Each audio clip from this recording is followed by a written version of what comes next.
जो भी है ये गलत है और बहुत से खिन होकर क्या कहना चाहेंगे? और हम इसकी घोर निंदा मुझे पता चल गया, अभी पता नहीं क्या कह रहे हैं। देखो 353, 186, 354 डी, क्या बताइए कोई बहुत ज्यादा संगीत आ रहे हैं, क्या ऐसा जुर्म कर दिया कि उनको ऐसे अंडरग्राउंड करके बिना बताए ऐसे उठाया जैसे कि उन्होंने बहुत बड़ा क्राइम किया होगा।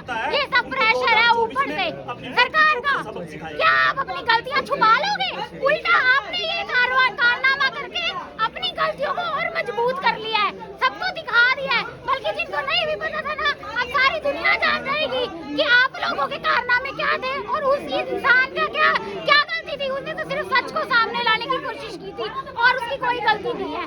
कार्रवाई अफसरों भी होनी चाहिए जो काम नहीं करते, जो रिश्वत लेते हैं, उन पे कोई कार्रवाई नहीं है। जिसने सच दिखाया, जिसने लोगों का साथ दिया, कार्रवाई आप लोगों ने उन पे कर दी। कोई बात नहीं, आप लोगों का बचाव कब, जब दोबारा वोट मांगोगे तो कैसे वोट मांगोगे? कौन जिताएगा आप लोगों को? कोई नहीं जिताएगा। सभी यहाँ पर मौजूद है। सरकार से हमारी हाथ जोड़कर अपील है, प्रशासनिक अधिकारियों से हाथ जोड़कर अपील है कि जो कुछ हुआ है गलत हुआ है। जो जनता को बता नहीं रहता है हमारा बच्चा लास्ट कुछ बात हुई थी उनसे, क्या कुछ बात? हमारी कोई बात नहीं हुई। घर से अच्छे भले गए हैं सैर करने के लिए, उनको ये खतरा तो था। जो कह रही है आज मैंने दोपहर को खबर लगाई है, मुझे डाउट है इनके ऊपर और सारी जनता यही कह रही है। सबने फोन आए थे, हमने सबने कहा था कि आज तेरे को ये गैप कर लेंगे, वही बात इन्होंने करके दिखा दी। फिर गैप किया है। पुलिस की जिम्मेवारी बनती है फैमिली को बताना कि हम आपके बंदे को अरेस्ट कर रहे हैं, ये पर्चा हमने दर्ज किया है। इन्होंने भी नहीं बताया, हमने फोन किए सबको, सारी जनता आई, मीडिया आई हमारे पास, उन्होंने हमारी आवाज को उठाया। हम आए हैं चौकी में, इन्होंने तब भी आधा घंटा नहीं बताया हमारे को, पौने घंटा। फिर इन्होंने देखा कि हालत यहाँ पे तो हाहाकार मच गई है। फिर 1 घंटे बाद इन्होंने बताया है कि आपका बंदा हमने अरेस्ट कर लिया है। अभी तक ये नहीं बता रहे बंदा हमारा कहाँ है कहाँ नहीं। हम पूरी रात यहीं बैठेंगे, चाहे जो मर्जी हो जाए। सुबह जनता और आएगी, पूरा करनाल इनके साथ है, मेरे बेटे के साथ। हम भी आपके साथ हाँ बिल्कुल, सारी जनता के साथ है। सारी जनता। ये देखिए सरकारें तो बहुत आई और इससे बहुत सरकार नहीं आई। जो 24 में देखना सरकार का क्या हाल होगा।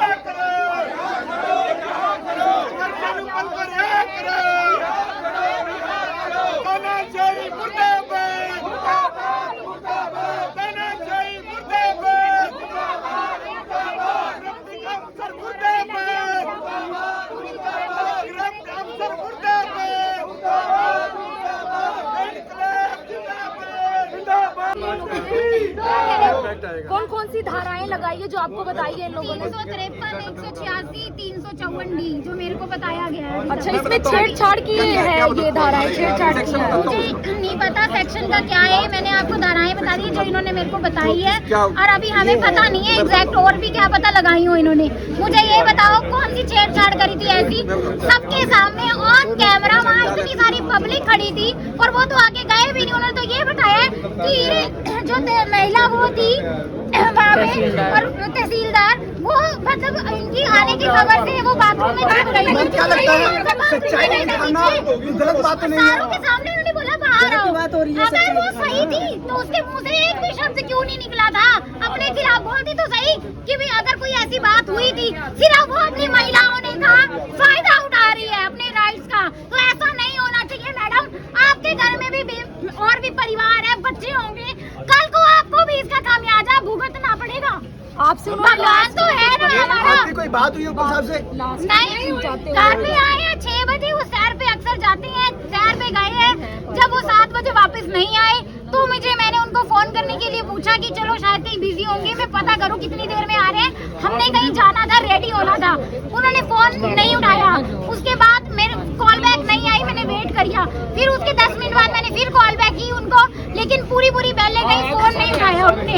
1 बार 2 बार 3 बार, मैंने 4-5 बार जब कर लिया ना, क्योंकि अगर वो कहीं बिजी होते ना तो इतनी बार फोन आने पे वो हमेशा फोन उठा के ये कह देते कि मैं बिजी हूँ, अभी करता हूँ, या मैसेज डाल देती हूँ। लेकिन उनकी कोई इन्फॉर्मेशन नहीं आई तो मेरा मन खटक गया। आधा पौना घंटा हो गया था उनको ना आए वापस। तो मैंने फिर इधर उधर फोन करने शुरू कर दिए जहाँ मुझे लगता था जो मेरे परिवार के मेन सदस्य थे। तो मैंने उनको बुलाया और समय उसी तरह बीता गया। इतना टाइम हो गया करते करते 112 पे भी डायल किया, बात करी। अगर हम लोग इकट्ठे ना होते टाइम पे, हम यानी कि जागृत ना होते, तो इन लोगों ने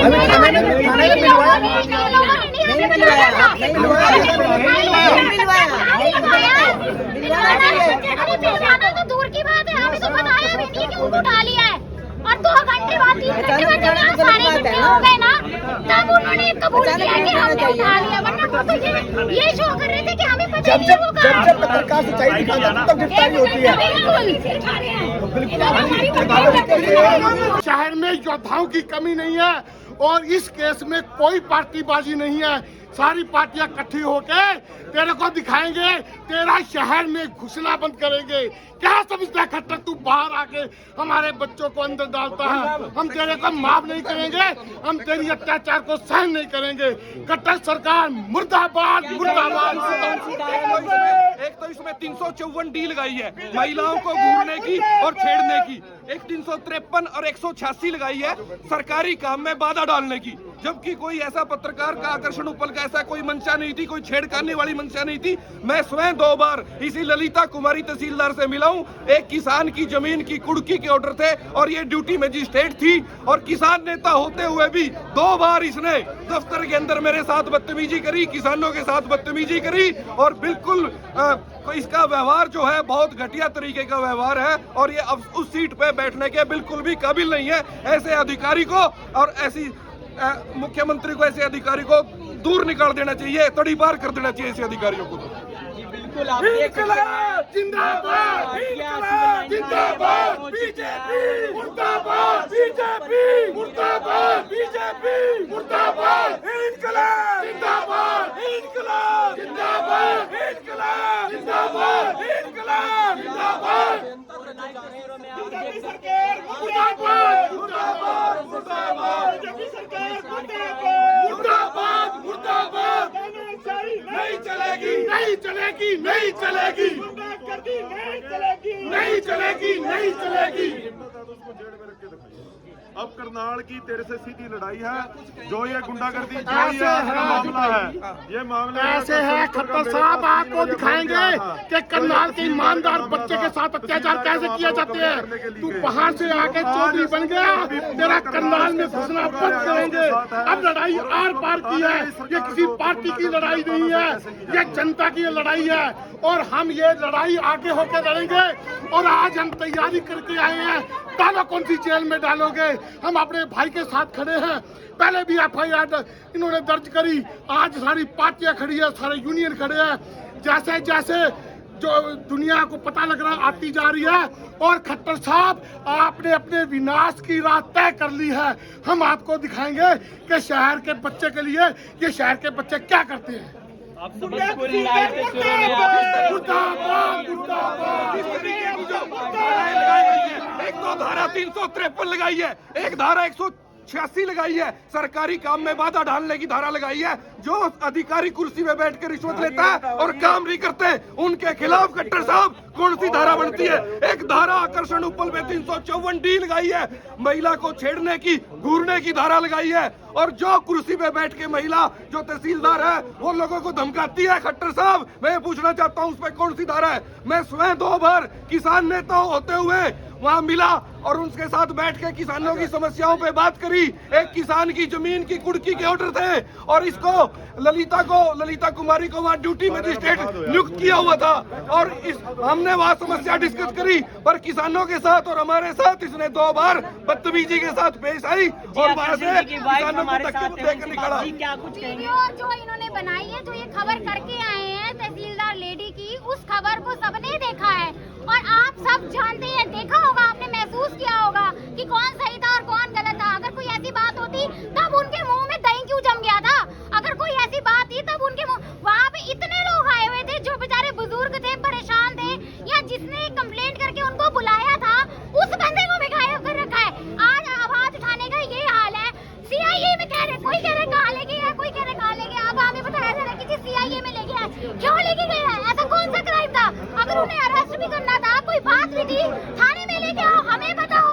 तुम लोगों ने ऐसे तो चुपचाप से काम किए थे, पता नहीं कौन सा बड़ा डॉन उठाना था तुम लोगों ने।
मुर्दाबाद